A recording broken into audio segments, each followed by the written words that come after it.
नमस्कार मित्रांनो, मी निशा. स्वागत आहे तुमचं आपल्या या यूट्यूब चॅनलवर. तर आज आपण आलो आहोत सिन्नर तालुक्यातील दापूर गावातील एका प्रगतशील शेतकऱ्याकडे, ज्यांनी आपल्या शेतामध्ये 7 एकर वालपापडी पिकाची लागवड केली आहे. या भागामध्ये दरवर्षी इथले शेतकरी या पिकाची लागवड करतात. तर आपण त्यांच्याकडून जाणून घेऊया की वालपापडी पिकाची लागवड कशी केली जाते, खर्च किती येतो, उत्पादन किती मिळते, नफा किती होतो, पीक किती दिवसाचे असते, या पिकाचा हंगाम कोणता असतो, याची जोपासना, पिकाचं संवर्धन कसं केलं जातं, मार्केटला परिस्थिती कशी असते, याबद्दल सविस्तर माहिती जाणून घेणार आहोत. चला तर मग थेट शेतकऱ्यांशी संवाद साधूया.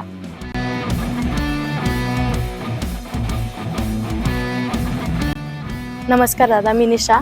तुमचं नाव सांगा, तर ओळख करून द्या तुमची. माझे नाव भाऊसाहेब सुखदेव साबळे पाटील, दापूर. तुमचं एकूण किती क्षेत्र आहे?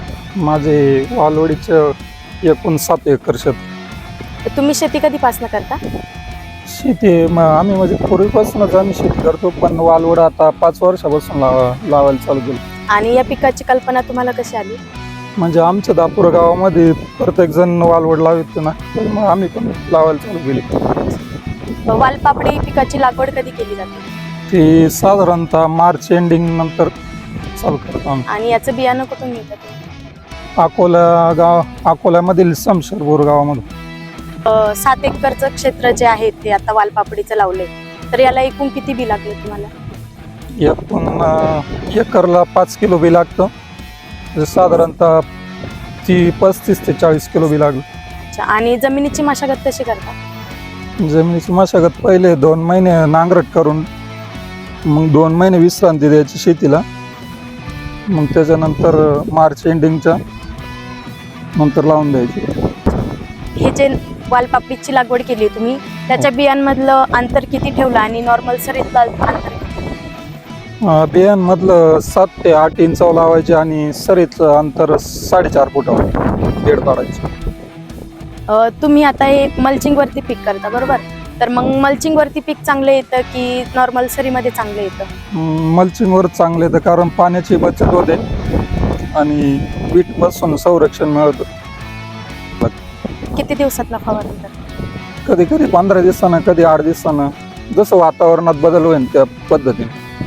तुम्ही हे जे वालपापडीचं पीक घेता दरवर्षी, तर याच्यामध्ये दरवर्षी तुम्हाला कुठले नवीन नवीन आव्हान सामोरे जावं लागतं? आव्हान म्हणजे पाण्याचंच आव्हान मोठं आहे सध्या.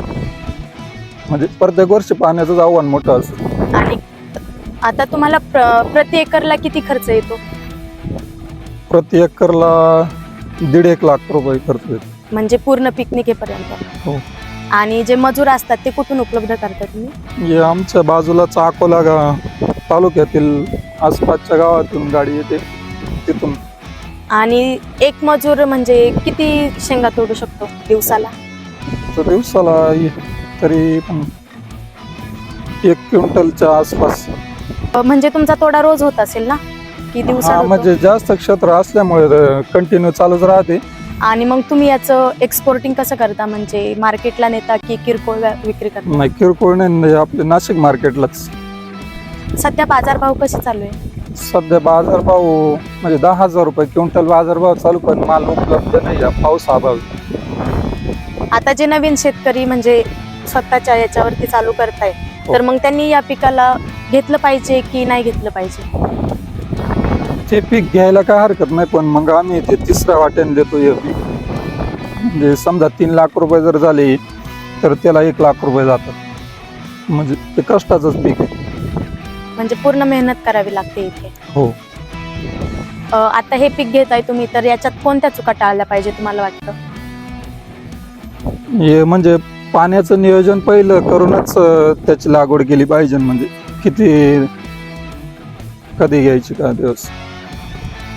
आणि सपोज जर जास्ती पाऊस झाला तर मग पिकाला काही नुकसान होतं का? आळी वगैरे?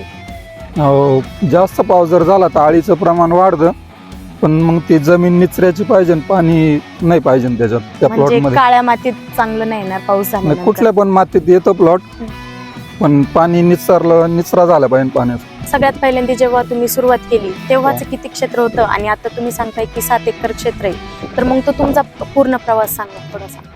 पहिल्यांदा आम्ही सुरुवातीला फक्त 1-1.5 एकर लावली होती. त्याच्यानंतर मग प्रत्येक वर्षी थोडी थोडी वाढीत गेलो प्लॉटानं.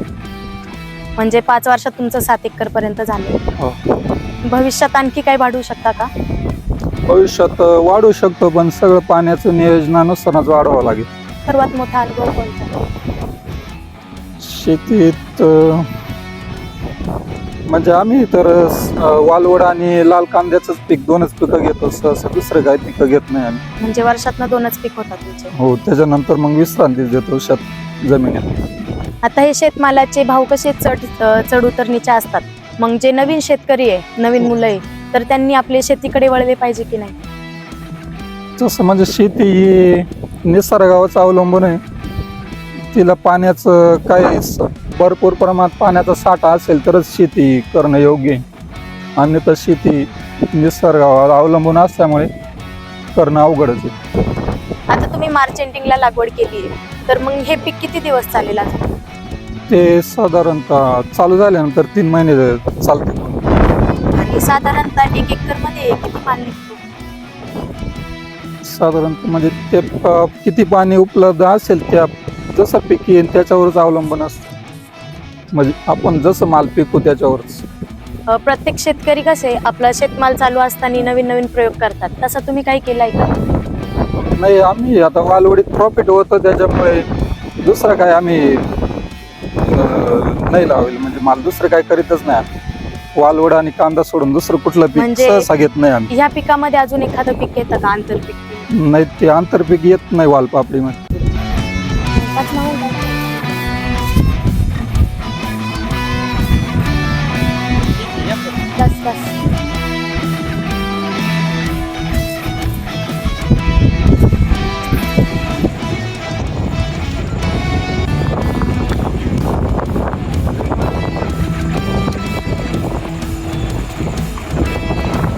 तर मित्रांनो, तुम्हाला ही वालपापडी पिकाची माहिती कशी वाटली ते आम्हाला कमेंट करून जरूर कळवा. व्हिडिओ आवडल्यास एक लाईक व चॅनलला सबस्क्राईब करायला विसरू नका. आणि हा व्हिडिओ जास्तीत जास्त शेतकऱ्यांपर्यंत पोहोचवा, जेणेकरून असेच नवनवीन व्हिडिओ तुम्हाला पाहायला मिळतील. धन्यवाद.